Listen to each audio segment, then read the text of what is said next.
Bonjour à tous, je m'appelle Sébastien et j'ai l'honneur de présenter, enfin d'animer cette session prospecter efficacement sur LinkedIn. Salut Pierre, Amélie, Lucas, 3 intervenants d'aujourd'hui. Salut Sébastien. Hello. Trop content d'être là et puis je vois que vous êtes au taquet sur le chat. On se posait la question entre midi et 2, est-ce que ça allait être la digestion, etc. Mais je vois que c'est pas du tout le cas et que c'est parti fort, tant mieux. On est ravis d'être là. Vous êtes au cœur de Feu de camp, notre journée organisée par FoliWeb à destination des indépendants, des freelances et des professions libérales. On est sur la 3e session. Je ne sais pas s'il y en a qui ont fait les 3, si certains nous découvrent, mais en tout cas, on vient de passer une chouette matinée déjà avec plein de valeurs. Et puis, on va continuer cet après-midi, vous le voyez sur l'écran, avec 3 sessions de folie, avec des intervenants de folie aussi. Et on va rentrer très vite dans le vif du sujet. Je me permets juste en 3 secondes de vous dire, parce que je sais qu'il y a beaucoup de gens, je l'ai vu dans les inscrits qui nous découvrent à travers cet événement. Juste en 2 mots, on s'appelle les FoliWeb. Nous, notre enjeu, c'est de faire ce qu'on est en train de faire aujourd'hui, c'est-à-dire de vous apporter un maximum de valeur, des choses concrètes, des choses à mettre en place. Vraiment, le but du jeu, c'est pas juste d'apprendre des choses, mais de les mettre en place. Là, posez-vous les questions à travers ce que vont vous raconter Pierre, Amélie et Lucas, de se dire qu'est-ce que je prends et qu'est-ce que je vais mettre en place ce soir, cet après-midi, demain, mais rapidement. Et on fait ça à travers des ateliers en présentiel un peu partout en France et des sessions en ligne comme aujourd'hui. On adore ça et on a plein d'intervenants super tout au long de l'année. Et on a aussi des partenaires, ce qui nous permet de proposer ça et notamment de proposer ça gratuitement. Globalement, c'est qu'on a des partenaires, vous le voyez, ceux du haut, c'est ceux qui sont avec nous tout au long de l'année, avec un point spécifique sur le .fr, c'est l'extension Internet française qui est gérée par l'AFNIC, qui est une asso à but non lucratif. Et en fait, la mission de l'AFNIC à travers le .fr, c'est de vous aider sur votre présence en ligne à chaque étape avec un programme qui s'appelle Réussir en .fr. Et c'est eux, vous ne posez pas forcément la question, mais c'est grâce à eux que vous pouvez choisir un nom de domaine, c'est-à-dire le nom de votre site Internet. Donc, dès qu'il y a des sujets autour de créer son site, améliorer sa visibilité, et vous pouvez trouver sur réussir en .fr plein de ressources disponibles. Et en plus, il y a tout un tas de conseils, et astuces et un outil d'autodiagnostic que je vous partagerai. C'est toujours hyper intéressant d'évaluer sa maturité numérique de temps en temps. Du coup, je vais vous partager ça dans le chat tout à l'heure. Et puis, vous le voyez, il y a beaucoup de partenaires qui sont associés à cet événement. Je vous rassure, je ne vais pas tous les présenter, mais c'est l'occasion aussi de les montrer littéralement et puis de les remercier pour leur confiance et puis voilà, de l'énergie qu'ils mettent pour faire un super événement. Juste très rapidement, des petites règles. Pour ceux qui ont l'habitude des FoliWeb, d'habitude, on a des supports de présentation. Là, on n'a pas de support de présentation. On est vraiment en mode table ronde. Par contre, ce qu'on va vous envoyer dès lundi, si et seulement si vous répondez à notre questionnaire de satisfaction, vous allez pouvoir recevoir un récap de la journée qui va à la fois vous résumer la matière qui aura été apportée, la valeur qui aura été apportée, et puis qui fera le lien vers les bons plans qui sont mentionnés par les intervenants. Comme ça, vous aurez accès. Si vous les loupez pendant la session dans le chat, vous pourrez avoir un rattrapage à ce moment-là. Et puis, une question qu'on nous pose à peu près à chaque fois, c'est pour ça qu'on y répond avant. Oui, il y aura un replay disponible. En fait, il faudra juste vous reconnecter à travers le lien avec lequel vous vous êtes connecté, tout simplement. À peu près 1 minute après, si vous dites c'était passionnant, mais j'ai pas tout compris, j'ai besoin de revenir sur un point en particulier, vous pourrez le faire à peu près 1 minute après. Donc ça, c'est plutôt chouette. Et la dernière règle, qui est la première sur l'écran, et je vois qu'il y a déjà 2 questions. Vous voyez en bas à droite de votre écran qu'il y a un truc qui s'appelle « Questions », il porte bien son nom. C'est l'endroit où vous allez pouvoir poser vos questions et on va revenir pendant 15 minutes à la fin. On s'est réservé un petit temps pour ça, sur les questions qui sont les plus votées. Donc, non seulement vous pouvez poser vos questions, mais vous pouvez voter pour les questions les plus pertinentes et puis on reviendra dessus en fin de session. Voilà, je vous ai tout dit ou à peu près sur les règles. Ce que je vous propose, c'est que je ferme cette petite fenêtre. Vous nous découvrez en grand, ça fait vachement peur quand on a un grand écran. Et qu'on attaque, quoi. L'objectif de la session, c'est très simple, c'est de vous donner des conseils pour vendre grâce à LinkedIn. Et puis, j'ai beaucoup parlé et pour l'instant, Pierre, Lucas et Amélie m'ont écouté sagement. Mais ce que je vous propose, c'est juste de faire un très, très rapide tour de table pour savoir qui vous êtes et ce que vous faites. On va commencer par Amélie, qui est en bas à gauche de mon écran. Avec plaisir. Écoute, bonjour à tous. Déjà, vous êtes hyper nombreux, donc ça, c'est cool. J'imagine que vous en êtes un peu à tous les stades de la création d'entreprise. Moi, je m'appelle Amélie Staras. Je suis entrepreneur depuis 11 ans, je crois, maintenant. Ma spécialité, c'est la communication digitale, en particulier le social media management, c'est-à-dire que je fais de la communication sur les réseaux sociaux. Et depuis 2 ans maintenant, je forme aussi et je coach des entrepreneurs à bien gérer leurs réseaux sociaux, en particulier LinkedIn. Mon expertise vraiment de pointe, c'est l'IA appliquée aux réseaux sociaux pour faire mieux et pour faire plus vite. Voilà. Ok, on est au bon endroit. Pierre, pour enchaîner. Avec plaisir, bonjour à tous. Moi je m'appelle Pierre Guilbeault, du coup j'ai 2 casquettes pendant la semaine. J'en ai une où je suis cofondateur de la communauté Marketing Flow. Donc c'est une communauté qui rassemble 300 entrepreneurs, marketeurs, freelance engagés dans la transition environnementale. Et l'idée c'est qu'on les rassemble pour se former au marketing, aux stratégies de croissance pour qu'ils deviennent la norme le plus rapidement possible. Ça me prend à peu près 2 jours par semaine. Et 3 jours par semaine, je suis ghostwriter en freelance pour des fondateurs de boîtes à impact. Et donc, j'aide en ce moment 10-12 fondateurs à publier un bon post quali par semaine sur LinkedIn pour générer de la notoriété, des opportunités, du CA. Et ça marche plutôt bien, donc c'est cool. Donc, avec plaisir, vous partagez tous les apprentissages aujourd'hui. Trop bien, merci. Et puis Lucas, pour finir.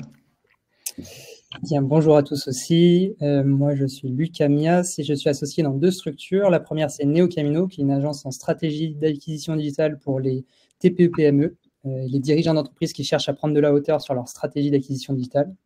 Et la deuxième, c'est Jova, dont je suis aujourd'hui le digne représentant, puisque je prends la casquette Jova aujourd'hui, qui est un outil qu'on avait construit pour nos clients NeoCamino historiquement et qui consiste à aider les entreprises aujourd'hui à vendre plus simplement avec LinkedIn, à ne pas jongler entre 3 outils pour prospecter et vendre simplement avec LinkedIn. Et voilà, on a plus de 300 clients actifs aujourd'hui. On a lancé la marque Jova fin janvier. Et voilà, je crée beaucoup de contenu autour de ces sujets aussi sur LinkedIn. N'hésitez pas à me suivre. Ok, trop cool. Bon, on est entre super experts du coup, et c'est parti. Peut-être la première question qu'on aime bien poser un peu sur toutes nos sessions au Folie Web, c'est de commencer par le pourquoi avant d'aller sur du comment. Alors pourquoi il faut écrire sur LinkedIn et surtout, est-ce que tout le monde peut prospecter sur LinkedIn? Autrement dit, est-ce qu'on va forcément trouver sa cible sur LinkedIn? Peut-être pour commencer, Pierre, et puis ensuite avec Lucas. Ouais, c'est une bonne question. Je pense que en fait, c'est très facile sur LinkedIn d'aller dans la barre de recherche et de taper le titre de sa potentielle cible pour voir en fait il y a combien de personnes dans la barre de résultats. Je dis n'importe quoi. Si je cible des directeurs d'hôtel, je tape directeur d'hôtel et là en France, je vois qu'il y a 900 résultats. Donc, ça veut dire qu'il y a un intérêt.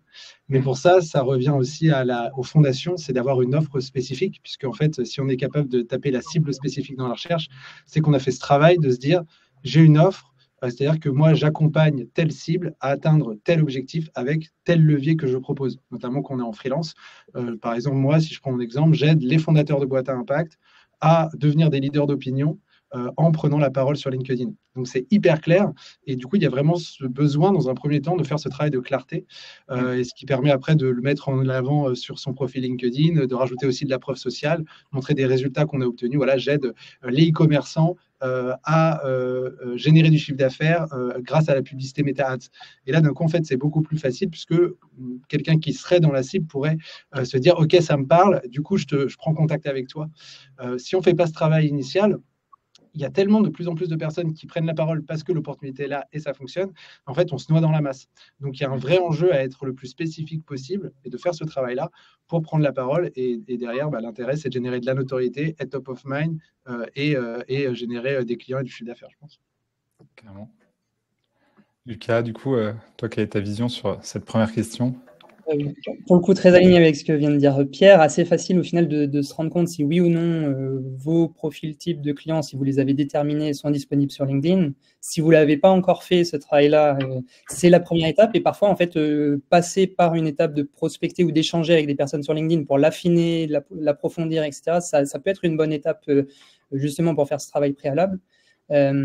Après, pour répondre à la question initiale, c'est est-ce que c'est possible pour tout le monde? Je pense qu'il y a des secteurs d'activité, des cibles types qu'on a bien définis sur lesquels ça a moins d'intérêt, bien entendu, et sur lesquels ce n'est pas le canal de prédilection. Voilà. Et donc, c'est là aussi où l'intérêt de bien poser à qui on parle, quels sont les leviers qui vont permettre de toucher ces gens-là initialement, plutôt que de foncer tête baissée dans un levier donné, permet de répondre à ces questions.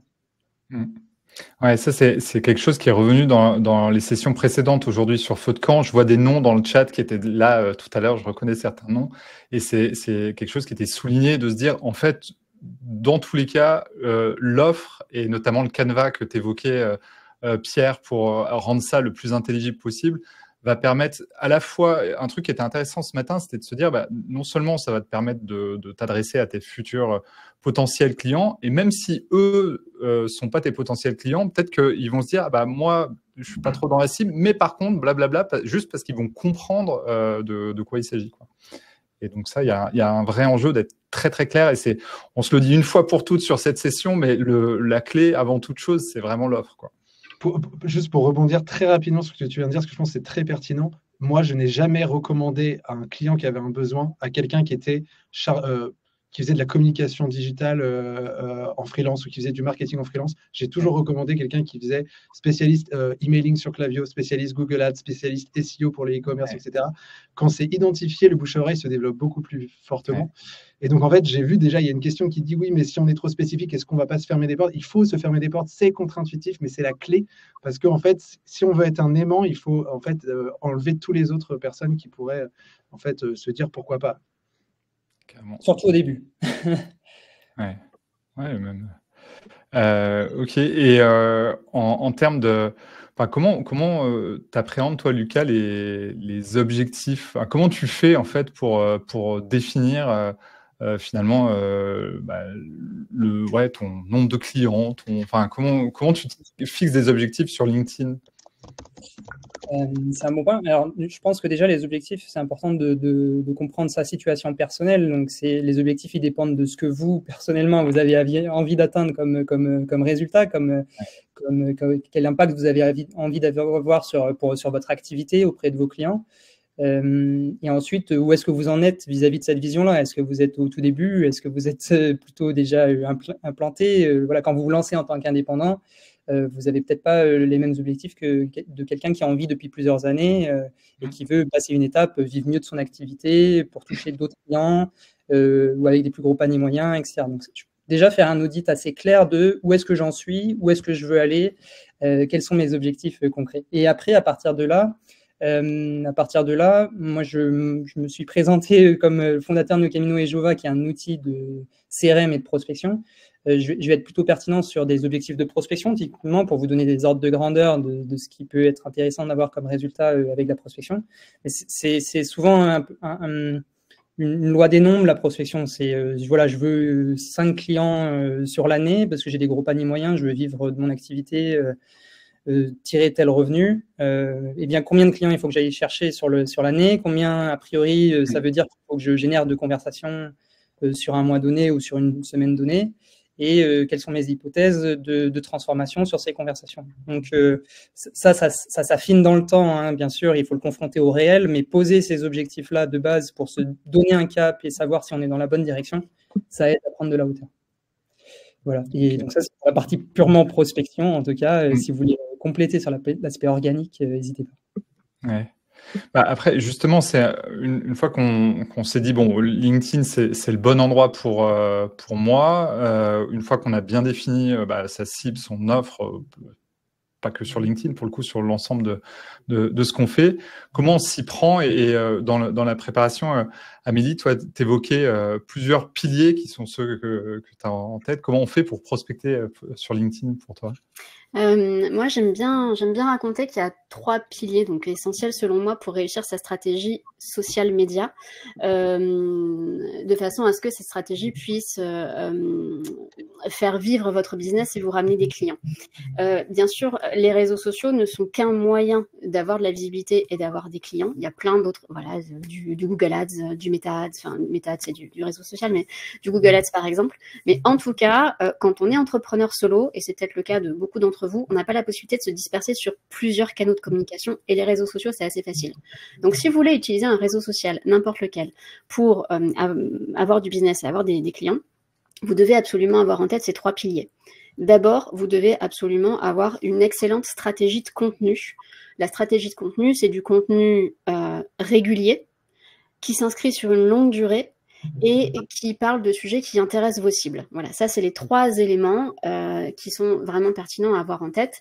Et ça veut dire aussi que vous devez mettre en place un peu une organisation, un système pour tenir sur la durée, parce qu'on peut très vite se sentir débordé, en fait, surtout quand c'est pas notre cœur de métier, se dire « Oh mon Dieu, il faut encore que je poste cette semaine et je sais absolument pas comment faire ».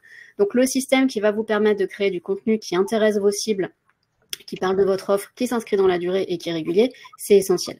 Mais les réseaux sociaux, c'est pas un monologue. On n'est pas juste là pour parler, pour poster encore et encore. Il faut absolument aussi qu'on s'intéresse aux autres. Donc, c'est le pilier stratégie d'interaction où on va être capable de sortir de son compte et d'aller liker, commenter des posts qui sont pertinents dans notre domaine, d'aller aussi échanger en privé avec des gens dans les DM, et entretenir un réseau de bonne qualité. Ça, c'est vraiment essentiel aussi. Et le 3e pilier, qui est souvent négligé, et pourtant, c'est pas le plus compliqué à mettre en place, c'est l'optimisation de votre profil. Parce qu'une fois que vous avez fait un très bon post, ou une série de très bons posts, ou que vous avez fait des super commentaires qui attisent la curiosité des gens, et les gens se disent, cette personne, elle est vraiment intéressante, elle parle de sujets qui me concernent, je veux aller voir son profil et voir ce qu'il y a un peu derrière. Si votre profil n'est pas clair, voilà, comme Pierre le disait exactement tout à l'heure, j'aide telle personne à atteindre tel résultat avec tel levier.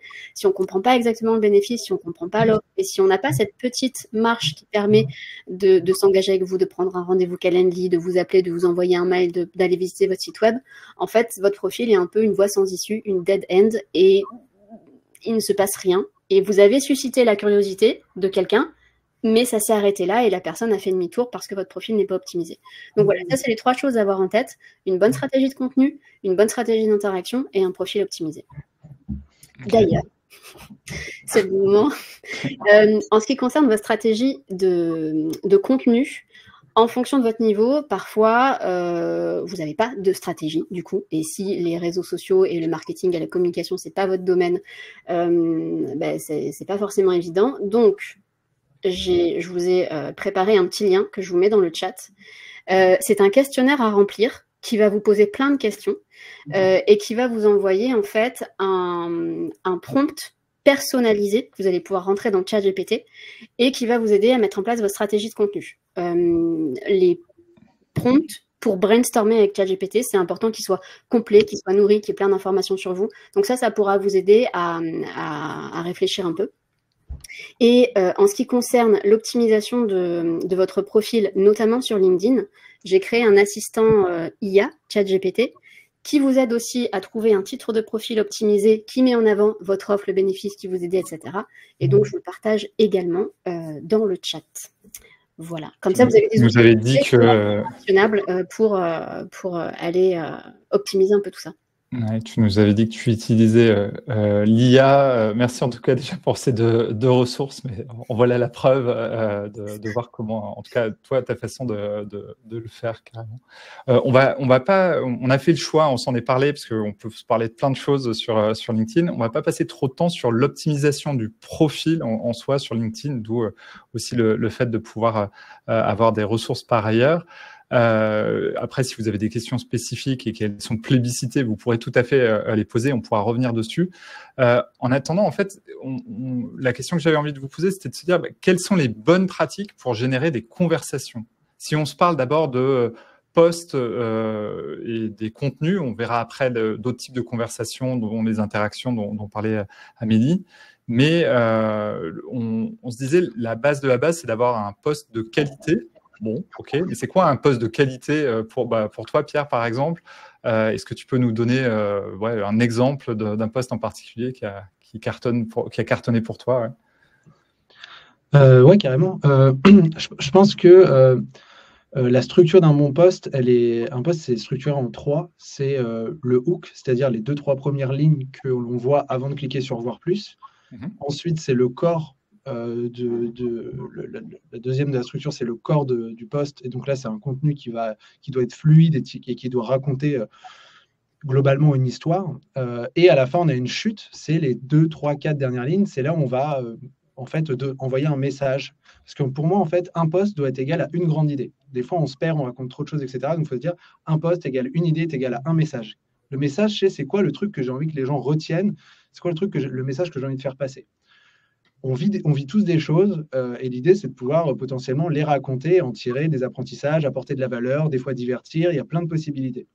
Mais déjà, si votre poste, quand vous le passez au scanner, vous n'avez pas un hook, un corps qui est fluide. Quand je dis fluide, c'est quand vous lisez à haute voix, ça déroule. Ouais. Et à la fin, une chute qui est engageante, ça ne fonctionnera pas. Et ça, c'est vraiment un truc important parce que souvent, on écrit le post et on a déjà pris du temps à le faire et on se dit, bon, c'est bon. Prenez le temps de vous reposer dessus. Est-ce que les 3 premières lignes, elles captivent, elles ont envie ça donne envie aux gens d'aller plus loin. Ce que je vous propose, en plus, sur LinkedIn, pardon, je me permets de t'interrompre, mais sur LinkedIn, en plus, le reste est masqué bien souvent. Exactement, donc c'est d'autant plus important. Ouais. Donc, en fait, moi, c'est ce que j'appelle la découvrabilité. C'est basé sur 2 choses, vos 3 premières lignes et la photo, si vous décidez d'en mettre une. Et donc ça, il faut le muscler comme jamais. Si vous êtes un méga influenceur avec 100 ou 300 000 abonnés, en fait, la personne, elle va forcément cliquer sur voir plus et limite liker avant de lire ce que vous avez dit s'il y a des fans, etc. Mais quand on débute, il faut muscler ça pour être le plus vu. Et puis après, par contre, il faut délivrer. C'est-à-dire qu'il faut envoyer quelque chose qui se lit bien avec des espaces, du rythme, de la valeur et puis à la fin, une chute engageante.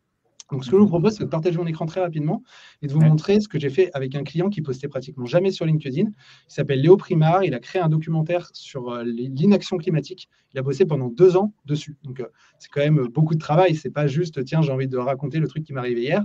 Mais l'idée, c'est qu'il se disait, voilà, maintenant, il faut que je distribue le documentaire. C'est hyper dur d'aller au cinéma. C'est hyper dur d'être projeté en B2B. Je lui ai rédigé un post en racontant l'histoire. Je vous le partage. Et derrière, les résultats sont assez ouf puisque ce poste-là, il a permis de remplir 3 salles du Grand Rex et il a permis de générer 30 projections dans des entreprises à des budgets entre 2 et 3 000 euros. Donc, je vous partage mon écran. Donc, quand on parle de découvrabilité, Léo, là, le hook qu'on peut voir juste ici, il y a seulement, du coup, 2 lignes. À 20 ans, mon idole, c'est Bernard Arnault. Je la même vie que lui, le luxe, l'argent et le succès. Et donc là, on voit sur la photo aussi une espèce de transformation, c'est-à-dire à 20 ans, on voit à gauche, et à droite, on voit du coup une autre personne qui a évolué. Donc là, on est vraiment sur un post storytelling qui raconte l'histoire, le parcours d'une personne et sa transformation. Donc là, ça capte l'attention. Et ensuite, j'ai écrit le post dans le présent. Ça permet de permettre à la personne d'entrer en immersion. Je fais une école de commerce et je rejoins une entreprise en marketing. En 4 ans, je monte les échelons et je finis Head of Marketing. Mon plan se déroule sans accroc. Mais en 2020. Donc là, vous voyez, c'est intéressant. Ce qu'on appelle les coordinateurs logiques, quand on raconte une histoire, mais, où et donc, hors, ni car, il faut les caler parce que ça permet de mettre du rythme et des obstacles dans la narration. Mais en 2020, le Covid met tout en pause. Je me retrouve bloqué sur mon canapé et les réseaux sociaux me poussent les conférences de Jean-Marc Jancovici. Je me prends une grande claque climatique. En 2 semaines, je passe du mec qui mangeait beaucoup de viande, prenait beaucoup l'avion, au mec qui dit il n'y a rien de plus urgent que le climat. Sauf que je fais face à un problème. Tout ce que je vois est négatif et je n'ai pas vraiment de solution activée. Alors je décide que je vais avoir un rôle à jouer.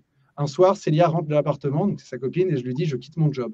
C'est un choc pour elle. Mais, on est encore, vous voyez, dans le mais, après une longue discussion, on décide de faire pareil et donc on se lance dans un projet, partir faire un tour d'Europe des solutions climatiques. Ça dure 6 mois. Et on passe les 3 années qui suivent à diffuser nos apprentissages. En 2021, on fait un livre. En 2022, on fait un podcast. En 2023, on passe sur LinkedIn. Mais on se rend vite compte que la technologie ne nous sauvera pas. Donc, vous voyez, en fait, on est vraiment dans j'avance, mais il y a des obstacles. J'avance, mais il y a des obstacles. Et on les passe. Et puis, on fait face à un autre problème, une question à laquelle on n'a pas la réponse. Pourquoi on sait qu'il y a un dérèglement climatique, mais on n'agit pas? Le voilà notre nouveau projet. On va partir à la rencontre de chercheurs qui travaillent sur l'inaction, de personnes engagées qui ont fait sauter les freins de l'action. Et on va faire un film documentaire, son nom, Inaction. Mais on ne va pas le faire seul. On décide d'embarquer notre famille. Le titre, Une famille ordinaire face à un enjeu planétaire. Mais c'est un énorme parcours du combattant. Encore une fois, on a des obstacles, des boîtes de production qui nous abandonnent, des festivals qui nous recalent, des subventions refusées. Pourtant, vous savez quoi? On a mis plus de 2 ans, mais bordel, on l'a fait. Notre film documentaire, il sort en avril. Alors, on vous donne rendez-vous au Grand Rex, sur Ushuaïa TV, et vous pouvez me réserver pour votre entreprise. Et donc là, après, on arrive sur la chute. Mon histoire, c'est la preuve que l'on peut tous changer d'avis, s'engager et passer à l'action. J'ai passé 2 jours par semaine pendant 2 ans de ma vie à travailler sur ce projet sans vraiment gagner le moindre euro, dans un objectif, convaincre plus rapidement le Léo d'il y a 11 ans. Et donc là, on termine par le petit climax. Alors, Bernard, si tu lis ça, on revient sur le hook. J'ai bien changé, je t'envie plus du tout. Au contraire, j'aimerais bien que tu vois le film. Là, on est sur le petit clin d'œil. Et donc là, on génère 10 000 likes, 407 partages, 543 commentaires. Et comme je disais, on a rempli 3 salles du Grand Rex juste avec ce post et plus de 30 projections. Et donc là, c'est vraiment raconter une histoire de la bonne manière. Je vais enlever le partage. Hop. Et donc, c'est hyper puissant. Et Léo, il m'a dit, en fait, non, mais LinkedIn, ça ne marchera pas, etc. Et donc, l'idée, c'est, en fait, ça marche pour tout. Et donc, il y a des gens qui demandent aussi, j'ai vu, est-ce que ça marche que pour les clients pro en B2B, etc. Là, on est sur du B2C, puisque 3 salles du Grand Rex, c'est plusieurs milliers de personnes particuliers, quoi. Ouais, et c'est ce qui est intéressant. Alors, déjà, ça illustre un truc tout bête, mais notamment par rapport à d'autres réseaux sociaux, c'est qu'on écrit sur LinkedIn véritablement. Quand on voit la longueur du post, c'est une question qu'on nous pose très souvent sur des sessions. Mais là, on voit qu'on peut prendre le temps, qu'on peut écrire. Là, enfin, tu déroules quelque chose. Et moi, un truc qui m'a surpris aussi, c'est souvent on dit, à la fin, tu mets ton CTA, quoi. Tu mets ton call to action, etc. Et là, finalement, c'est pas la toute fin. Ça finit avec ce que tu décris, la chute, etc. Et ça, ce que tu viens de nous décrire, c'est pour toi, ce déroulé, il est valable pour tous les postes ou pour vous d'ailleurs, hein, Lucas, Amélie. Je ne sais pas si vous suivez le même cheminement ou comment vous le faites de votre côté. Enfin, finalement, le processus créatif pour faire un poste, comment ça peut se passer pour vous, peut-être pour redonner la parole à Lucas et Amélie dans un premier temps, et puis revenir à toi, Pierre, sur... Oui, bien sûr. Moi, pour vous donner un peu de contexte, je parle de prospection, mais la prospection, et tu le disais bien, Amélie, c'est un des 3 piliers de ce qui permet d'avoir une activité LinkedIn et de trouver et de vendre grâce à LinkedIn. Et donc, je crée du contenu basé sur les échanges que j'ai pu avoir lors de mes échanges prospection. Ce que je veux dire par là, c'est que mes échanges au quotidien avec mes prospects, avec mes clients, me donnent des idées de poste parce que me permettent d'illustrer des problèmes qu'ils rencontrent et de comment au quotidien Jova permet d'y répondre. Et donc, pour vous donner un peu de contexte, par exemple, fin janvier, on a annoncé Jova, le lancement de Jova. J'avais passé 3 mois à prospecter sur LinkedIn pour aller échanger avec les personnes à qui je pensais que mon produit pouvait apporter de la valeur.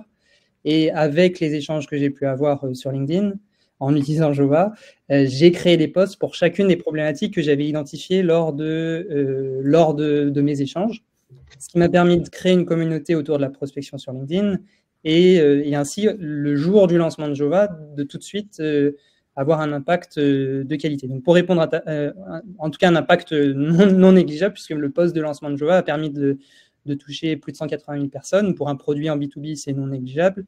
Et de générer plus de 70 démos, 350 demandes de démos que j'ai préfiltrées. Donc, c'est en fait mon point dans tout ça, c'est de dire que le contenu et l'organique, en fait, et la prospection se nourrissent entre elles. Et c'est parce que vous avez des échanges avec vos prospects, que vous allez les engager, que vous allez créer des conversations avec ces prospects-là, que vous allez créer du contenu de qualité qui vont apporter de la valeur à vos cibles. Voilà. Je voudrais rebondir, je vais prendre un tout petit peu de hauteur. En fait, Pierre, il a décrit quelque chose d'hyper intéressant. Il a décrit le format. Voilà, Pierre, tu as parlé du hook, du corps du texte qui doit être facilement lisible. Donc, le hook, les deux, 3 premières phrases d'accroche très stop scrolling, c'est-à-dire qui nous interpelle immédiatement, et le call to action à la fin. Et toi, Lucas, tu nous parles du fond, donc des idées que tu as suite à des échanges avec tes prospects. En fait, il faut distinguer ces 2 choses et les réunir, bien sûr. Vous avez la forme du post qui est hyper importante, qui peut parfois être très longue, très courte, mais en tout cas, on a toujours effectivement le hook, le corps qui doit être lisible et le call to action. Attention, je voudrais vraiment, s'il vous plaît, vous dire un call to action, la phrase de fin, qui sert à engager la conversation, à générer des likes, à faire passer à l'action, n'est pas forcément la question. Et vous, Que pensez-vous de nanana, nanana? C'est pas très bien. Un call to action, c'est quelque chose qui va faire réagir les gens et ça peut très bien être une phrase, une espèce de slogan, de mantra. Je pense que Pierre, toi, tu le fais quasiment systématiquement à la fin de tes posts, qui vient. Donc, c'est quelque chose sous la forme affirmative. C'est pas une question, mais qui va faire réagir. Donc, ça, c'est un call to action et pas forcément une question qui ne commence pas par et vous, que pensez-vous de. Voilà. Et ensuite, il y a le fond. Et le fond, vous avez grosso modo 3 types de posts. Des posts qui partagent de la valeur, de l'expertise, comme Lucas nous le décrit. Donc Lucas discute avec ses prospects, avec ses clients qui ont des problèmes et en fait il fait des posts pour éduquer ses prospects aux solutions et aux problèmes qu'ils sont rencontrés dans leur vie. Vous avez des posts qui divertissent. Donc typiquement, quand vous voyez une vidéo de chat mignon, ça vous divertit et il y a plein de likes et il y a plein d'enregistrements, de partages. Et vous avez des posts qui jouent sur l'émotion ou l'élan de solidarité. Et Pierre, toi, tu es hyper engagé avec les entreprises justement à impact, etc. Quand tu nous parles, enfin voilà, de ce post que tu viens de nous décrire, on est plutôt dans l'élan de solidarité et on sent des valeurs hyper communes et on a envie de réagir là-dessus. Donc c'est au niveau du fond, voilà, les 3 typologies, l'expertise, le divertissement sur LinkedIn, on y est moyen, et les élans de solidarité, les émotions que vous pouvez susciter. Et en tout cas, dans la forme, il faut toujours respecter un bon hook, un format très lisible et un call to action. Et je vais peut-être pour rebondir sur ce que tu disais, là on se parlait du post en lui-même, est-ce qu'il y a des bonnes pratiques pour que la mayonnaise prenne, quoi, que le post soit vu au maximum? Est-ce qu'il y a des recettes miracles? Les petites questions, c'est à quelle heure je dois publier, quel jour je dois publier, à quelle fréquence je dois publier. En fait, il n'y a pas de règle. Vous pouvez très bien poster un jour, un dimanche soir à 17h et avoir un post qui explose, ou un mercredi matin à 8h ou à 6h du matin, peu importe. Donc, il n'y a pas de règle là-dessus. Au niveau la bonne pratique, c'est soyez régulier et constant. Voilà. Sur les commentaires, une bonne pratique aussi qu'on vous dit, c'est vous répondez aux commentaires très très vite. Les premiers commentaires qui arrivent sur votre post, vous y répondez très très vite. Oui, c'est une bonne pratique. Ça va pouvoir booster un peu votre post, en sachant que, attention, si le post il n'est pas intéressant ni dans le fond ni dans la forme, de toute façon, ça décollera pas jamais. Donc il faut vraiment qu'il y ait ce prérequis-là. Le fait que vous soyez un utilisateur modèle de LinkedIn. Vous utilisez bien la plateforme, vous allez consulter votre fil d'actualité, vous allez interagir, vous répondez aux DM. LinkedIn apprécie et va avoir tendance aussi à vous donner un peu plus de visibilité. Voilà. Et ce que je voudrais rajouter sur ce point-là, c'est que on a tous très envie que nos posts fassent 10 000 likes, 1 million de vues, etc. Et ça, c'est des scores absolument géniaux. Bon, parfois, on fait 100 likes et on est très, très content. Cependant, attention, la visibilité n'est jamais une finalité. C'est à moins que vous ayez besoin de booster à mort à votre ego tous les jours, vous faites des posts de façon à être visible pour ensuite faire passer des messages ou générer des conversations ou faire un peu mieux marcher votre business ou susciter des élans de solidarité autour de valeurs communes, etc. Mais on ne cherche pas uniquement le like pour le like. Donc, il faut aussi penser à l'après. Juste, on va revenir sur ce point-là parce que c'est hyper important. Qu'est-ce qui se passe au-delà de LinkedIn et des posts? Je voudrais qu'on passe du temps sur la partie prospection au-delà des posts, mais peut-être juste 2 questions avant ça. La première, alors brièvement pour le coup, tendance sur la vidéo, on a beaucoup entendu parler de la vidéo. Est-ce que c'est le format où il faut tous passer à la vidéo? On s'est parlé du texte. Pierre, par exemple, le texte ou vidéo? En fait, moi j'ai l'impression qu'ils font plein de tests en ce moment LinkedIn. Tu vois, là, cette semaine, dans la semaine dernière, avec un client, j'ai publié une vidéo. Il passait sur BFM pour raconter que le cinéma français, ça y est, c'est ouf. Toutes les personnes au cinéma, avant de faire un film, doivent se former aux violences sexuelles et sexistes. Et en gros, c'est son entreprise qui a été nommée pour faire ces formations. Donc, il a déjà formé 8000 personnes. Il y a déjà des énormes avant-après, donc c'est extraordinaire. Et en gros, il est passé sur BFM. Et donc, le passage, en gros, on a mis un passage d'1 minute et j'ai écrit un post pour bien expliquer l'annonce, etc. Et j'ai fait exprès de mettre une vidéo qui soit rectangulaire avec le texte parce que j'ai l'impression qu'aujourd'hui, quand on met une vidéo qui est verticale, en fait, le texte, il disparaît. Ah oui. Et c'est un peu le truc natif, machin et tout. Alors qu'en fait, moi, je sais que le texte a une vraie puissance parce qu'il y a des gens qui ne consomment pas forcément la vidéo et qui veulent lire. Et puis, en fait, le hook, il apparaît pas quand on est sur vertical, etc. Donc là, tu vois, le post, il est à 800 likes, je crois, déjà. Ça reste sur l'objet, enfin, la manière d'attirer l'attention, et le texte doit jouer son rôle aussi pour toi. Ouais. Ouais, exactement. Et en fait, j'ai l'impression que LinkedIn, voilà, à un moment, il y avait un canal pour mettre toutes les vidéos, ils l'ont supprimé. On ne sait pas encore ce qu'ils vont faire. Donc, je trouve que c'est encore aléatoire.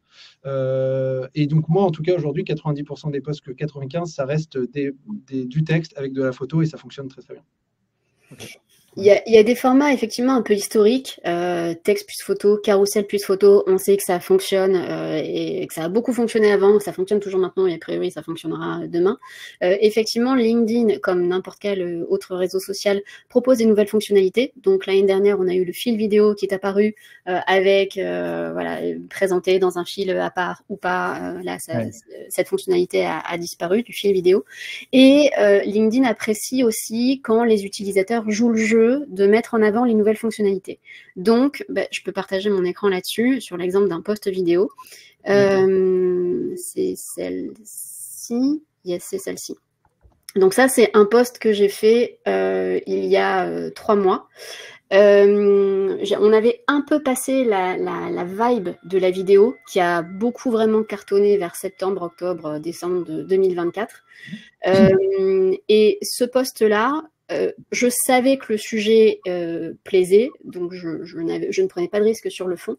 C'est un post vidéo, je suis même pas dans une qualité incroyable. Je pense qu'au départ, c'est un post pour TikTok que j'ai recyclé. Je me suis dit, tiens, ça a bien fonctionné pour TikTok, je vais le poster aussi sur mon compte LinkedIn. Et ce post-là a fait, c'est mon meilleur score, 1 400 000 impressions. Okay. Donc, LinkedIn vous met à disposition des nouveaux formats. Si vous avez le temps d'explorer et si vous êtes hyper créatif, ça peut être intéressant d'aller justement surfer sur les vagues pour avoir des boosts. Attention, Pierre le rappelle extrêmement bien, ce qui reste hyper important pour un post, quel que soit son format, c'est l'accroche et l'effet stop scrolling que ça va avoir sur votre spectateur. Donc ici, en l'occurrence, choisis une vignette, meilleure technique pour améliorer tes prompts ChatGPT. J'ai des mots-clés dans ma vignette, prompt ChatGPT, meilleure technique qui fait dire à la personne « Oh mon Dieu, il ne faut pas que je passe à côté de ce truc ». Et à ce moment-là, quand j'ai diffusé cette vidéo, on avait la vidéo qui était diffusée en dessous de cette petite accroche. Donc, j'avais à la fois la puissance du hook et la puissance de cette image visuelle. Aujourd'hui, si vous postez une vidéo en format 9/16e ou en format 3/4, effectivement, attention, le texte que vous mettez au tout début apparaît en tout petit en blanc et n'a plus sa fonction première de véritable accroche où il passe un peu à la trappe. Donc, vous avez besoin d'être hyper efficace sur vos 3 premières secondes de vidéo parce que sinon, les gens ne vous regardent pas, quoi. Ok. Lucas, si on se parle à présent justement de la partie approche pour générer des conversations, au-delà de la visibilité apportée par les posts, c'est quoi tes conseils sur ce point? Comment on fait comment on s'y prend globalement? Donc, je l'ai dit tout à l'heure, le point essentiel, c'est de savoir à qui on veut parler. Donc, je ne vais pas revenir dessus, mais je le répète parce que je le martèle. Vous ne voulez pas parler à n'importe qui, vous risquerez de perdre du temps. Donc, à qui vous voulez parler, ça, c'est le point le plus important. Et après, deuxièmement, vous l'avez peut-être déjà essayé, vous pouvez essayer de parler à des gens qui ne connaissent ni d'Ève ni d'Adam, mais malheureusement, cette approche-là sur LinkedIn marche de moins en moins. Ce que je veux dire par là, c'est que parler de ce qu'on appelle de la prospection, faire de la prospection à froid, aujourd'hui, ça devient de plus en plus compliqué sur LinkedIn. Et donc, les conseils que je pourrais vous donner, c'est de vous appuyer sur des signaux d'intention. Donc, les signaux d'intention, ça peut être une interaction sur un post, l'un de vos posts, un post d'un concurrent. Ça peut être le fait de participer à un webinaire sur un sujet défini. Ça peut être le fait d'avoir vu visiter votre profil. Ça peut être le fait que la personne est abonnée à la page de l'un de vos concurrents. Voilà, il y a plein de signaux d'intention aujourd'hui sur LinkedIn sur lesquels je vous conseille de vous appuyer. Le deuxième, c'est que pour générer une conversation, il faut s'intéresser à son prospect. Et donc, s'intéresser à son prospect, c'est lui poser une question la plus courte possible, la plus directe possible, la plus claire possible. L'idée, c'est pas de pitcher ce que vous faites dans un paragraphe de 25 lignes, mais vraiment de poser une question qui va permettre de répondre facilement au début à la question que vous posez. Donc, moi, ce que je recommande souvent, c'est de poser plutôt des questions fermées, contrairement à ce qui pourrait être parfois plus intuitif que de poser une question ouverte, parce que la question fermée est une question à laquelle on répond facilement. Un oui, non, quel outil utilisez-vous éventuellement, c'est une question plus ou moins ouverte, mais en tout cas à laquelle on répond facilement. Donc ça, c'est le deuxième point.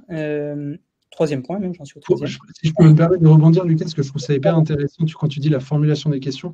Moi, je sais qu'une bonne pratique, moi, je déteste les gens qui... tu sais, il y a un mème, tu sais, c'est genre à l'urinoir, genre tu es en train de pisser, il y a quelqu'un qui se met à côté de toi et qui commence à te parler et te vendre son truc. Il y a un mème qui a cartonné sur les réseaux.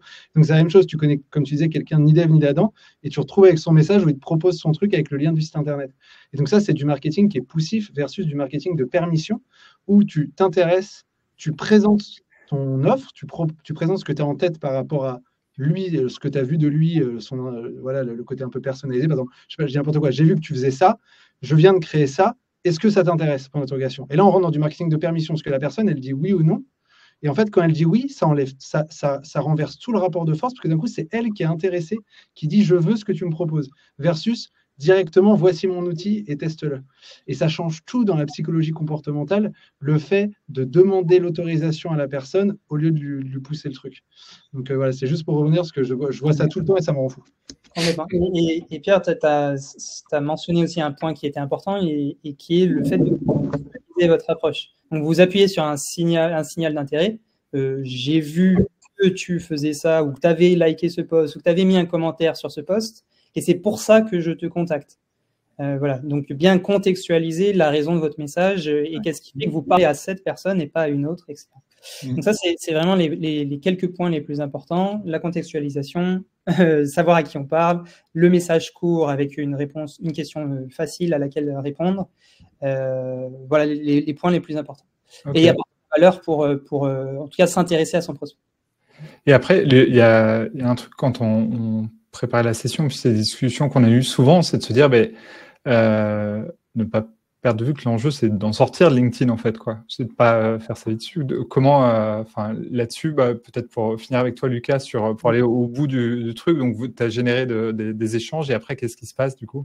C'est un bon point. Je vais me permettre de partager mon écran aussi, parce que je pense que c'est intéressant, en fait, d'avoir un cadre d'usage plutôt concret. Je vous parlais tout à l'heure du lancement de Jova, en fait, concrètement, qui vient de mêler cette stratégie de contenu organique et de contenu de prospection. Donc, fin janvier, on annonce le lancement de la marque Jova. Le problème qu'on a identifié, c'est que beaucoup de petites entreprises ont tendance à jongler entre beaucoup d'outils, donc soit ne passent pas à l'action, soit empilent des licences et ont peu de résultats. Et donc, la promesse de Jova, c'est de venir simplifier la prospection sur LinkedIn. Voilà, donc on retrouve les bonnes pratiques dont on a parlé avec Pierre et Amélie juste avant, je ne vais pas revenir dessus. Et il y a le post qui explique la promesse simplement avec le hook illustré. Et pour vous donner un peu de contexte, aujourd'hui, j'annonce, enfin, je ne parle pas encore de Jova, je dis que l'outil va sortir et je demande un signal d'intérêt, ce qui fait que le post a très bien fonctionné. Et ce que Jova m'a permis de faire là, typiquement, c'est de venir identifier toutes les personnes qui avaient émis ce signal d'intérêt pour l'outil, donc qui semblaient être touchées par cette problématique de jongler entre beaucoup d'outils dans leur prospection LinkedIn, et qui ont commenté le post pour dire « je suis intéressé par l'outil ». Donc, ce que m'a permis de faire Jova, ça va être de exporter tous les commentaires, d'échanger de manière massive avec ces personnes-là, parce que malgré tout, il y a quand même plus de 800 personnes qui ont commenté, donc si j'avais dû le faire à la main, ça aurait été un peu compliqué. Et ensuite, surtout, de stocker dans un outil qui est Jova, un CRM, les personnes qui ont manifesté ce signal d'intérêt. Donc, tu les sors de LinkedIn pour les mettre dans un CRM déjà? Dans un CRM, exactement, Jova. Et ainsi, l'enjeu de la prospection, et c'est important de l'avoir en tête, c'est quand même d'entretenir une relation dans la durée. C'est parfois pas le bon moment, parfois la personne est déjà outillée, peut-être que votre produit n'était pas tout à fait prêt. Le fait de maintenir la relation dans la durée, de revenir au bon moment, de partager du contenu, de continuer d'éduquer votre cible, c'est la promesse aussi d'avoir un outil qui vous permet de centraliser toutes vos interactions et de revenir au bon moment, comme je le disais, avec vos prospects. Ok. Cool. Hyper intéressant. Et Amélie, Pierre, vous, comment vous procédez de votre côté sur, dernière question avant de passer aux questions justement, et je sais qu'on va parler un peu d'IA notamment à travers les questions. Vous, comment vous procédez sur... est-ce que c'est vous qui contactez, vous êtes contacté, comment ça se passe pour vous? Alors je commence.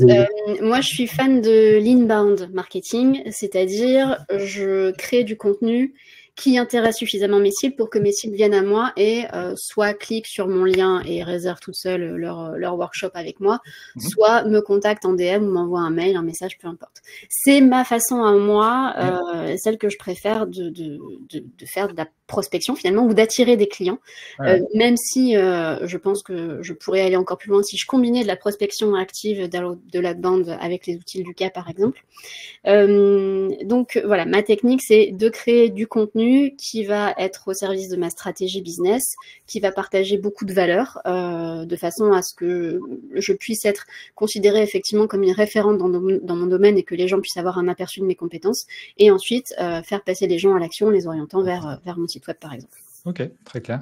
Toi, Pierre? Oui, il faut parler de l'IA puisqu'il y a notamment Valérie qui a demandé si on va là où on était contre. On va en parler. Moi, j'ai une stratégie double, c'est-à-dire qu'effectivement, l'inbound, vu que j'ai fait ce gros travail qu'on mentionnait au tout début de clarté sur mon offre, ça fait que je pense que j'ai en moyenne une personne très qualifiée qui me contacte par semaine, qui a le budget, qui a vu le tarif, qui a vu le déroulé de l'offre et qui veut bosser avec moi sur ce que je propose. Mais à côté de ça, si j'ai des offres qui sont plus larges et moins spécifiques où je peux toucher beaucoup plus de monde, par exemple, une des bonnes stratégies, c'est, comme disait Lucas, on va rentrer en contact avec des personnes. Donc, il y a la possibilité de se dire, OK, je dis n'importe quoi, moi, ma cible, c'est des responsables marketing, imaginons. En fait, je peux utiliser des outils d'automatisation pour rentrer en contact dans mon réseau avec plein de responsables marketing pour les faire rentrer dans mon réseau, donc des ajouts automatiques pour qu'ils voient plus facilement mes prochains posts.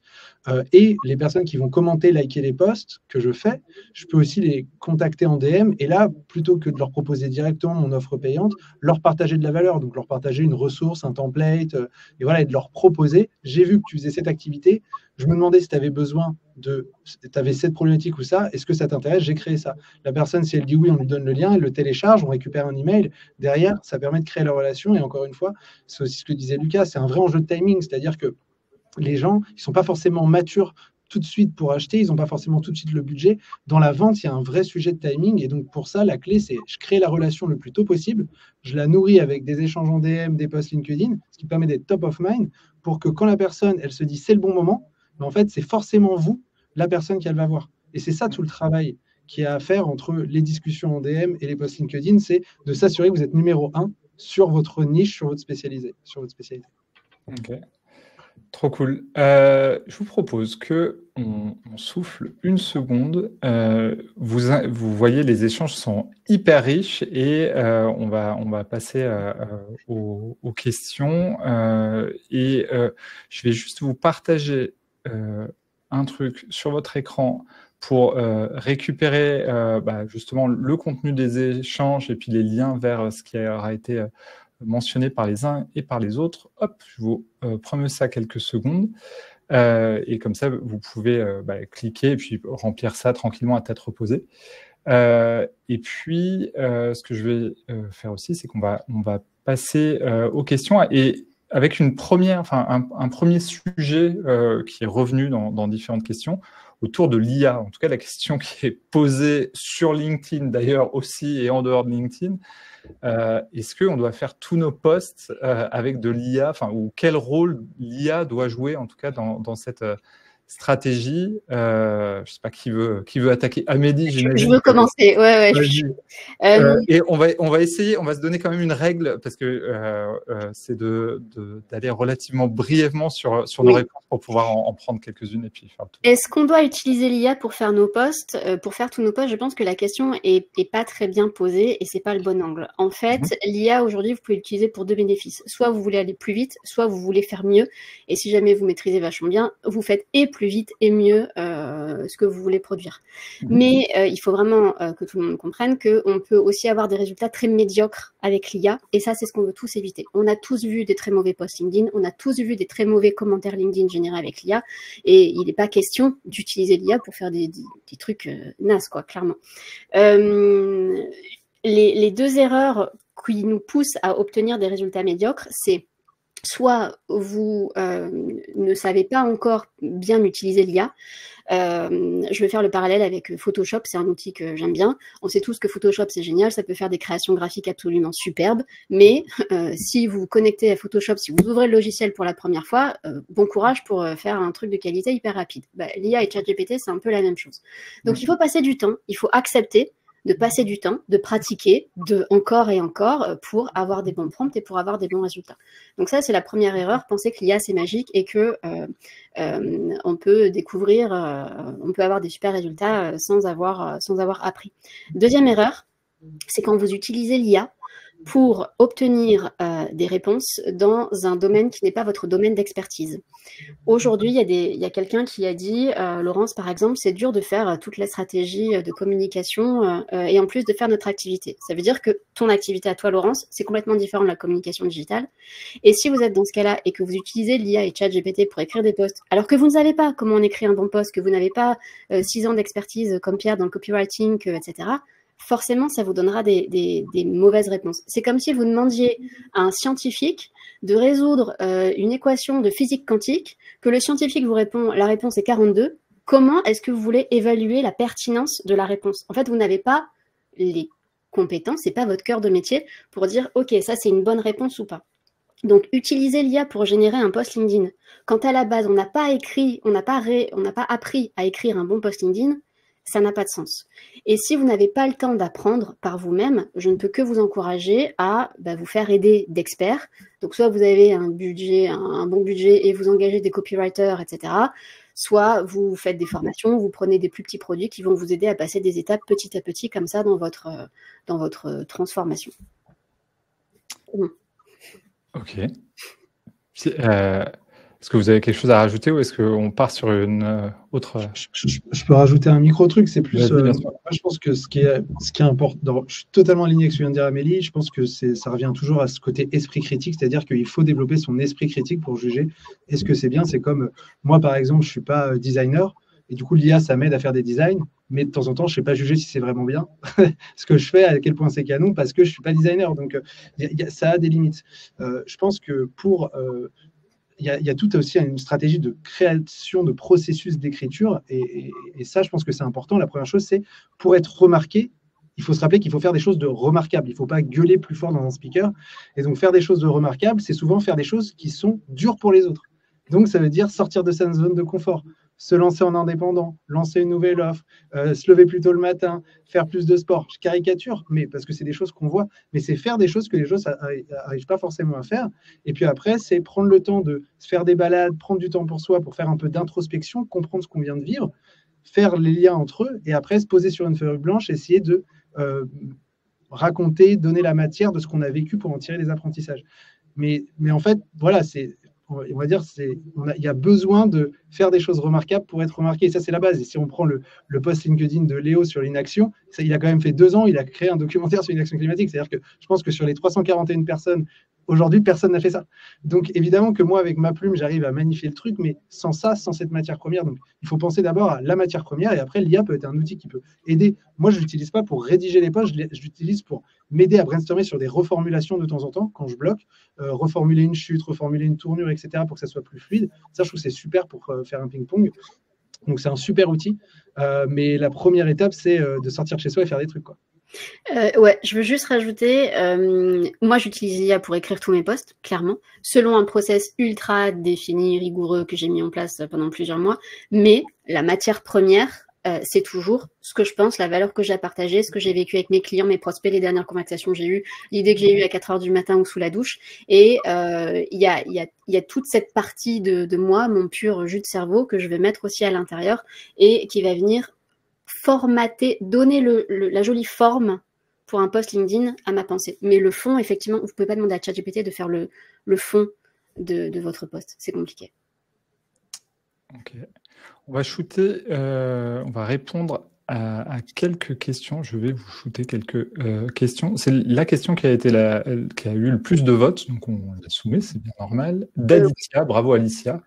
J'ai entendu dire qu'il ne fallait pas mettre beaucoup de hashtags dans une publication. Qui veut répondre et Oui, je suis tout à fait d'accord. Moi, j'en conseille 2 ou 3 maximum. Pour moi, le seul intérêt de mettre des hashtags, c'est sur un malentendu, vous pouvez être découvert sur Google. En fait, je vous explique. Les hashtags apparaissent dans l'URL de votre post. Et du coup, quelqu'un qui viendrait taper sur Google le mot-clé que vous avez mis en hashtag, ChatGPT par exemple, pourrait tomber dans les résultats Google sur le lien de votre post LinkedIn. Donc, vous pouvez avoir de la visibilité. Votre post LinkedIn peut être référencé sur Google à condition que votre hashtag soit un mot-clé qu'on peut taper sur Google. Voilà. Et il n'y a que 2 ou 3 hashtags qui apparaissent dans l'URL. Donc, on n'en met pas 15, ça saoule tout le monde. Et ça ne sert à rien. Moi, j'en mets 0, par exemple. Lucas, conseillez-vous la création de 2 profils LinkedIn, un portant mon nom, un avec le nom de mon entreprise? Pour faire rapide sur cette question-là, créer une page entreprise, si vous avez une entreprise ou une marque pour représenter votre page, elle a peu d'intérêt pour la plupart d'entre nous aujourd'hui, puisqu'elles sont peu mises en avant par l'algorithme de LinkedIn, etc., même si ça arrive à se différencier avec la page.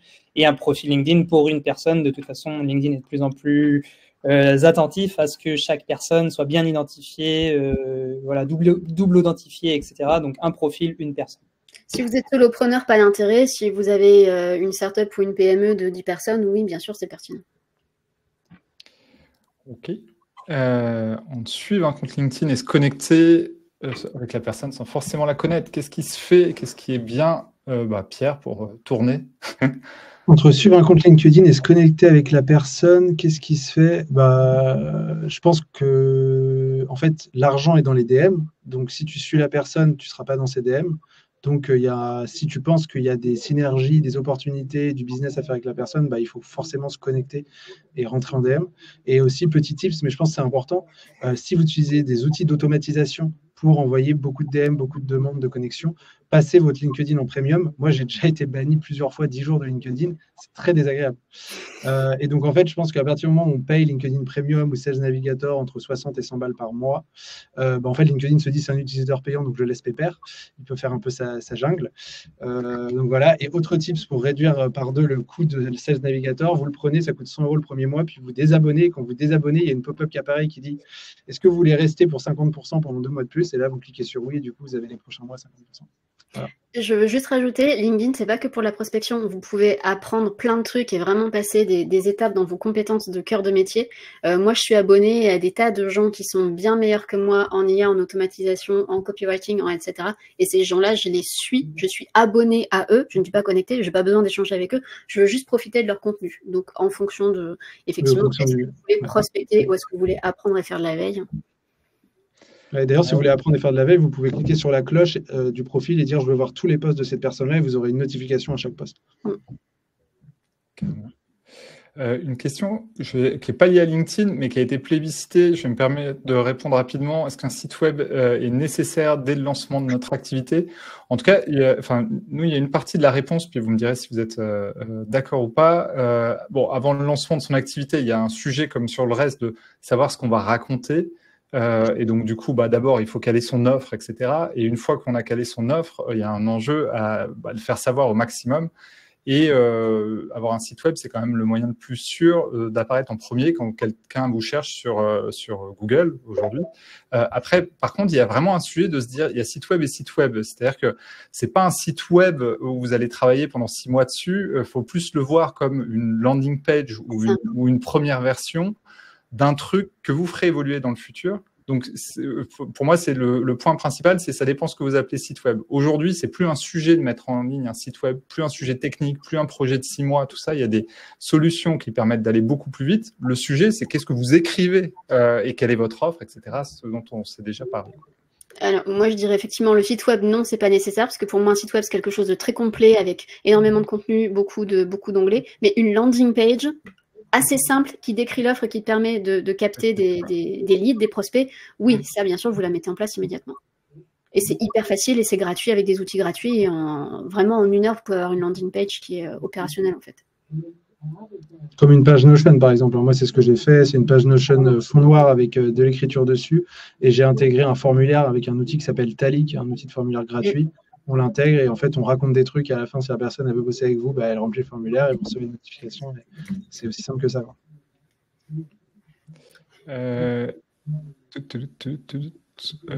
Une question de Teddy. Est-ce que les signatures en bas des posts sont utiles pour attirer des prospects? Vous le faites, vous, tous les trois?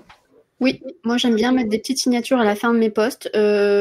Parfois, c'est une signature dans laquelle je vais rappeler mes prochaines dates, mon offre, etc. Parfois, c'est juste mon petit slogan. L'IA, c'est pas pour tricher, c'est pour gagner. Enfin voilà, quelque chose qui vient un peu ancrer ce que je fais, ma marque personnelle ou mon offre. Mais je les varie en fonction de mes posts. Lucas? Moi, je pense que ça dépend du type de poste. J'ai des postes de ce que je vais appeler de conversion, des études de cas, de ce que nos clients peuvent avoir comme impact avec Jova. Et donc, généralement, sur ce type de poste, je vais mettre une signature où j'explique ce qu'est Jova et sa promesse, etc., avec un appel à l'action un peu plus direct. Mais sur parfois des postes un peu plus haut de funnel, comme on dit dans le jargon, donc qui sont moins liés à Jova, je mets moins de signatures. Je varie. Pareil que Lucas. Ok, parfait. On va prendre une dernière question parce qu'il est l'heure et on a aussi en tête de vous laisser prendre des petites pauses parce qu'il y a d'autres sessions qui arrivent après. Et du coup, je regarde, j'essaie de faire ça en fonction du nombre de votes encore. Alors, il y a des choses dont on s'est déjà pas mal parlé. Oula, du coup, tout le monde vote. Je vois plus rien. Interaction, conseil de faire tout. Ouais, alors une question d'hygiène, alors qui va peut-être aller un tout petit peu au-delà de... Il y avait une question de Marlène. Alors, le début, c'était est-ce qu'un post par semaine, c'est suffisant? Mais ça, on y a répondu entre-temps.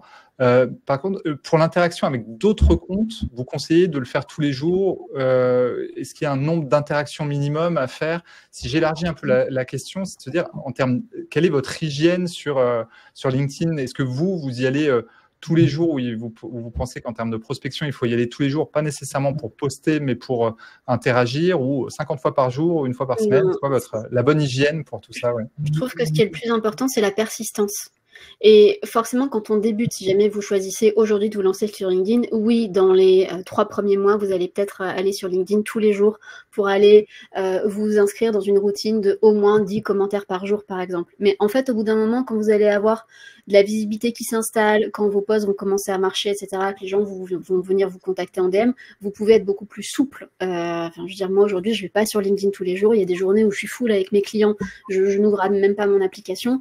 Mais parce que ça fait plus d'1 an et que de toute façon, c'est quelque chose de régulier dans mes semaines et dans mes mois, ça marche en fait. Donc, ça dépend de là où vous en êtes sur LinkedIn. Est-ce que vous débutez ou est-ce que ça fait déjà 6 mois ou 1 an que vous êtes régulier? Ouais. Très clair. Alors, pour finir, on arrive à la fin de cette session. Il y a une petite coquille, donc quand on vous dit de recevoir le support de présentation, vous l'aurez compris, il n'y avait pas de présentation, donc vous n'allez pas recevoir un support qui n'existe pas, mais ce que vous allez recevoir, en revanche, je le disais au tout début, pour ceux qui m'ont écouté au tout début, c'est lundi après-midi, enfin après-midi ou matin d'ailleurs, j'en sais rien, je ne sais pas pourquoi je dis après-midi. Lundi, vous allez recevoir un récap de la journée avec tous les faits saillants de la journée, et avec tout un tas de liens qui pourraient vous être utiles, notamment ceux qui ont été mentionnés ici. Pour finir, Pierre, Lucas, Amélie, comment on fait pour être en contact? Enfin, vous n'êtes pas obligé de répondre, vous pouvez partager des liens peut-être, mais vos actus du moment et surtout comment on fait pour être en contact avec vous ou avec les choses qui sont à suivre pour vous. C'est un peu large. Sur LinkedIn. Sur LinkedIn, si vous pouvez, en effet, partager peut-être vos profils LinkedIn si c'est la meilleure façon pour vous. Alors, moi, personnellement, LinkedIn aujourd'hui est mon seul canal d'acquisition. Et le contenu organique, donc mes posts, sont la seule façon que j'ai d'acquérir mes clients. Je ne fais pas de prospection, je ne fais pas d'outbound. C'est limité, mais en tout cas, pour moi, ça fonctionne très bien. Donc oui, c'est possible. Et voilà, vous pouvez me découvrir du coup sur LinkedIn si vous le souhaitez et voir mes offres et les workshops que je propose. Ok. De la même manière, je vous ai mis mon profil sur LinkedIn. Je crée du contenu régulièrement autour de la prospection LinkedIn et les problématiques de structuration de CRM pour avoir une base de données centralisée et créer du lien avec vos prospects dans le temps. Et dans le même temps, j'en profite. Je partage des ressources très actionnables sur tous les sujets qu'on vient d'aborder là. Je vous mets un petit lien aussi si vous voulez télécharger ces ressources. J'ai créé 17 ressources actionnables sur comment écrire un message LinkedIn bien structuré, des exemples de messages LinkedIn de prospection, des exemples de stratégie de prospection. Voilà, vous pouvez télécharger tout ça en un clic depuis la page que j'ai mis en commentaire. Ok, trop bien. Trop bien. Et moi, du coup, je publie 2-3 fois sur LinkedIn pour partager mon aventure entrepreneuriale et les apprentissages tout au long de la route. Et sinon, j'organise un bootcamp LinkedIn à destination uniquement des entrepreneurs engagés en juin. Il y aura 4 ateliers live d'1h30. Je vous mets le lien dans le chat si ça vous intéresse de jeter un œil. Il suffit de réserver sa place et ça va être trop cool. Et l'idée, c'est de partager tout le savoir. Moi, j'accompagne 10 fondateurs de boîtes à impact par semaine à publier une fois et à générer du CA. Et donc, l'idée, c'est vraiment de partager de manière très concrète tout mon processus, quoi. Donc, voilà. Trop bien. Eh ben, merci 1000 fois à vous. Vous étiez, alors j'avais pas les yeux dessus, mais vous étiez au moins 325 en simultané. C'est quand même assez impressionnant. Merci beaucoup. On espère que ça vous a apporté plein de valeur, que vous êtes repartis avec des choses à mettre en place. Et puis merci 1000 fois Pierre, Amélie, Lucas pour le temps que vous avez accordé et puis pour la valeur que vous avez apporté. C'était trop cool. Et puis, la journée n'est pas finie. Il y a encore 2 sessions sur Feu de camp. Vous recevez, vous êtes habitués maintenant, quand vous êtes inscrit, vous recevez un petit mail pour vous dire ça commence bientôt. Et comme ça, vous n'avez pas trop à vous en soucier. Et puis, à très vite sur de prochaines sessions Fully Web. Merci beaucoup. Je remercie aussi à Pierre et Amélie, parce que personnellement, j'ai aussi appris plein de choses. Donc, voilà, en plus, très bien. Merci à vous. Merci. Trop cool. Merci à tous. Au revoir. Bonne journée. Au revoir.